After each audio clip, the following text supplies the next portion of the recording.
మీ జీఐఈటీ ఇప్పుడు జీజేయుగా మారింది. 2000కు పైగా ప్లేస్మెంట్స్, ఐపీఎం, కేపీఎంజీ వంటి సంస్థలతో ఇంటిగ్రేటెడ్ కోర్సులు. యూపీఎస్సీ కోచింగ్, అడ్మిషన్లు ఓపెన్. తమిళనాడు రాజకీయాలలో ఒక భారీ సంచలనం. టాలీవుడ్ నుంచి కోలీవుడ్ వరకు, సామాన్యుడి నుంచి పొలిటికల్ లీడర్స్ వరకు అందరినీ ఆశ్చర్యపరిచే ఒక మెగా డీల్. దివంగత ముఖ్యమంత్రి, తమిళ ప్రజలు ఆరాధ్య దైవంగా భావించే అమ్మ జయలలిత నివాసం వేదా నిలయం. ఈ ఇల్లు కేవలం ఒక బంగ్లా మాత్రమే కాదు, దశాబ్దాల పాటు తమిళనాడును శాసించిన ఒక పవర్ సెంటర్.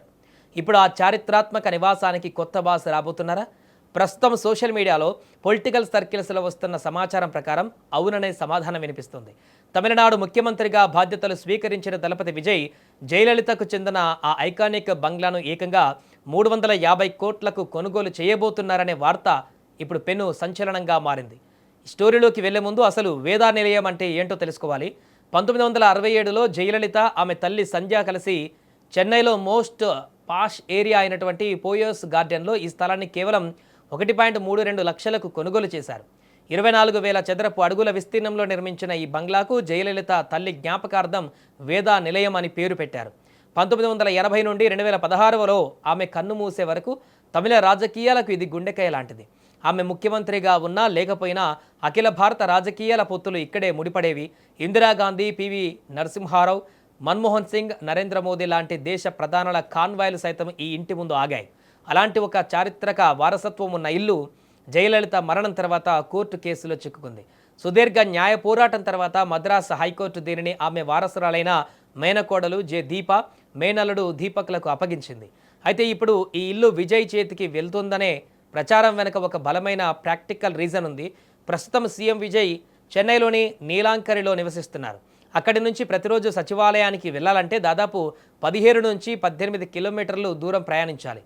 విజయ్ కాన్వాయ్, దానికి ఉండే భారీ సెక్యూరిటీ కారణంగా ప్రతిరోజు ఈస్ట్ కోస్ట్ రోడ్డులో విపరీతమైన ట్రాఫిక్ జామ్ ఏర్పడుతుంది.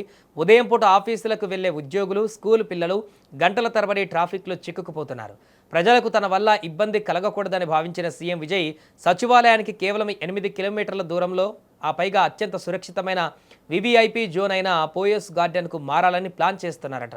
దీనివల్ల ట్రాఫిక్ సమస్యలు పూర్తిగా తప్పుతాయి. అయితే దీని వెనుక ఒక ఎమోషనల్ కోణం కూడా ఉందని టాక్. జయలలిత లాగే విజయ్ కూడా సినిమా గ్లామర్ ఫీల్డ్ నుంచి వచ్చి ప్రజల గుండెల్లో స్థానం సంపాదించుకున్న సీఎం పీఠాన్ని అధిష్ఠించారు. తమిళనాట అమ్మకు ఉన్న పొలిటికల్ లెగసీ అంతా ఇంత కాదు. ఆమె నివసించిన ఆ పవర్ సెంటర్కి అడుగుపెట్టడం ద్వారా రాజకీయంగా ఒక స్ట్రాంగ్ మెసేజ్ ఇవ్వవచ్చని, ఆ చారిత్రక వారసత్వాన్ని కంటిన్యూ చేయవచ్చనే సెంటిమెంట్ కూడా దీని వెనుక ఉందనే విశ్లేషణలు వినిపిస్తున్నాయి. అయితే సోషల్ మీడియాలో కొన్ని ప్రధాన మీడియా సంస్థలలో 350 కోట్లకు జయలలిత మేనకోడలు దీపతో విజయ్ టీం సంప్రదింపులు జరుపుతుందని హోరెత్తుతున్న వార్తలలో నిజమెంత? ఇప్పటి వరకు అటు సీఎం విజయ్ వైపు నుండి కానీ, ఇటు జయలలిత వారసులైన దీపక్ల నుండి కానీ ఎలాంటి అధికారిక ప్రకటన రాలేదు. ఇది కేవలం ఒక ప్రచారం మాత్రమే అని కొందరు కొట్టిపారేస్తున్నారు. మరోవైపు ఈ ఆస్తిపైన కొన్ని కోట్ల రూపాయల ఇన్కమ్ ట్యాక్స్ మరియు వెల్త్ ట్యాక్స్ బకాయిలు ఉన్నాయి. ఆ బకాయిలు చెల్లించకపోతే వేదా నిలయాన్ని వేలం వేస్తామని ఐటీ శాఖ మద్రాసు హైకోర్టుకు కూడా తెలిపింది. ఇలాంటి లీగల్ కాంప్లికేషన్స్ ఉన్న ఇంటిని విజయ్ నిజంగానే కొనుగోలు చేస్తారా లేదా అనేది ఒక పెద్ద మిస్టరీగా మారింది. కేవలం ట్రాఫిక్ సమస్యల కోసమే అయితే పోయస్ గార్డెన్లో వేరే ఇల్లు చూసుకోవచ్చు కదా, జయలలిత ఇల్లే ఎందుకు అనే సందేహాలు కూడా ఇప్పుడు వస్తున్నాయి. ఏదేమైనా సినిమా ఇండస్ట్రీని ఏలిన ఇద్దరు ధృవతారలు, రాజకీయాలలో ముఖ్యమంత్రులుగా మారిన నేతల పేర్లు ఇలా వేదా నిలయం సాక్షిగా ముడిపడడం తమిళ జనాలకు ఒక ఎమోషనల్ ఫీలింగ్ని ఇస్తుంది. భవిష్యత్తులో ఈ 350 కోట్ల డీల్ నిజమవుతుందా?